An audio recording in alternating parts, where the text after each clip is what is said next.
When I ask you about skyscrapers, as in massive towers that seemingly touch the clouds, what time period do you think of? You're probably thinking modern times, maybe the last 100 years or so. I'm pretty sure you aren't thinking of the Middle Ages.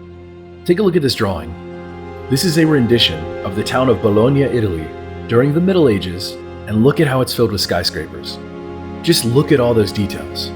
While these massive towers don't compare to today's insane engineering feats, it's still absurdly impressive that something like this actually existed over 800 years ago. Between the 12th and 13th century, at least 3 Italian cities were dominated by these massive stone towers, some even reaching 97 meters, or 318 feet. The cities were Florence, Bologna, and San Gimignano. As the story goes now, these towers were built by rich merchants who wanted to display their wealth and power within these cities. But the actual reason has been lost to time.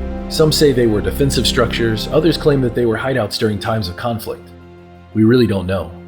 The construction of these massive skyscrapers took between 3 and 10 years to complete, and the total number of towers that existed back then has been debated for years. We have one historian estimating that there were over 180 towers based on real estate records, but the common number that is thrown around is between 80 and 100 towers. By the 13th century, most of these towers were destroyed or collapsed, although there are still many that still stand to this day, and plenty of pictures of them. They're pretty amazing. The remaining towers became repurposed as prisons, residential buildings, or shops. Today, fewer than 20 of these towers still remain, at least in Bologna, Italy. But here's the weird thing. This isn't the first time that Bologna, Italy has had a Mandela effect. In fact, this is the second major one to come from that town. Pretty interesting, right? Here's that effect.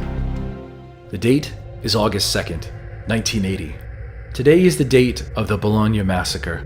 On this dreadful morning, a time bomb placed inside of an unattended suitcase was left in the waiting room at the Bologna Centrale railway station. When it went off, over 200 people were injured and over 85 people died. The blast collapsed the roof of the waiting room, destroyed most of the main buildings, and even hit a train waiting nearby for boarding. This attack is known as the worst atrocity in Italy since World War II. Now, I bring up this awful tragedy because there is a fascinating Mandela effect attached to it. There is a giant clock on the wall of the Bologna station that stopped working at the exact moment of the attack. On the clock, it reads 10:25 a.m. Now here is where things get weird. Was the clock left at 10:25 a.m. in remembrance of this tragedy, or was it repaired right away? Thousands of people have gone on record as remembering the clock being left at 10:25 a.m. permanently. Newspapers talked about this and even photographs were taken. But now it turns out that it was repaired right away. And for 15 years the clock worked perfectly. In 1995, when it finally broke again, the clock was permanently set to 10:25 a.m. in remembrance of what had happened prior. So here's where things get weirder. An unbelievable number of people remember this clock being stopped all of those 15 years. So many, in fact, that scientific investigations were done to get to the bottom of this massive case of misremembering. This is one of the earliest modern examples of the Mandela effect. So early, in fact, that the term Mandela effect had not yet even been coined. The study showed that 92% of participants believed the clock had been broken the whole time. Not as in fixed right away, left on for 15 years, then stopped, but actually broken since 1980. 92%.